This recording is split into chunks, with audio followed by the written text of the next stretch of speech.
এই আনন্দ উল্লাস, এই ভিড় বলে দিচ্ছে প্রতীক্ষার প্রহর কত মধুর হতে পারে। চতুর্থ ধাপে ইসরায়েলি কারাগার থেকে মুক্তি পায় ১৮৩ ফিলিস্তিনি। পশ্চিম তীরের রামাল্লাহ শহরে তাদের বাস থেকে নামার মুহূর্তে এমন চমৎকার দৃশ্য ফ্রেমবন্দি করা হয়।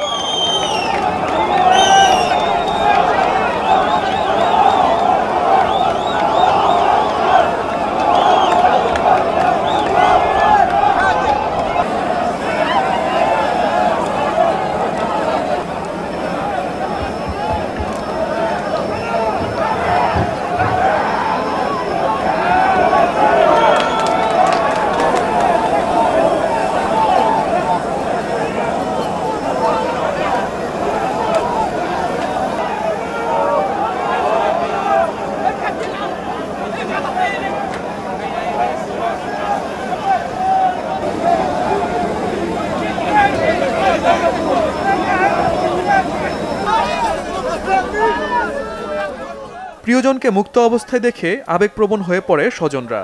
শনিবার হামাস ইসরায়েলি যুদ্ধবিরতি চুক্তির চতুর্থ ধাপে ৩ ইসরায়েলি বন্দীকে মুক্তি দিয়েছে হামাস। ইসরায়েলি জিম্মিদের মধ্যে রয়েছেন ফ্রান্সের বংশোদ্ভূত অফার কেলদেরন, আমেরিকান বংশোদ্ভূত কিথ সিগেল ও ইসরায়েলি জিম্মি ইয়ারদেন বিবাস।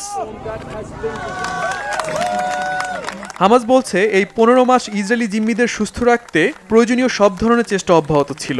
এরই মধ্যে আমেরিকান বংশোদ্ভূত নানা রকম রোগে ভুগেছেন বলে দাবি তাদের। ফ্রান্সের বংশোদ্ভূত অফার কেলদেরনের মুক্তির পর ফ্রান্সের প্রেসিডেন্ট ইমানুয়েল ম্যাক্রো আনন্দ প্রকাশ করেছেন। এটিকে বিজয় হিসেবে দেখছেন তিনি। এদিকে পশ্চিম তীরের জেনিন এবং তুলকারেমে হামলা ও ধরপাকড় অব্যাহত রেখেছে ইসরায়েলি বাহিনী। এরই মধ্যে অঞ্চলটিতে এক সপ্তাহের ব্যবধানে ২৪ জনের বেশি ফিলিস্তিনিকে হত্যা করেছে দখলদাররা। Shahid Arafat, Bangla vision news desk.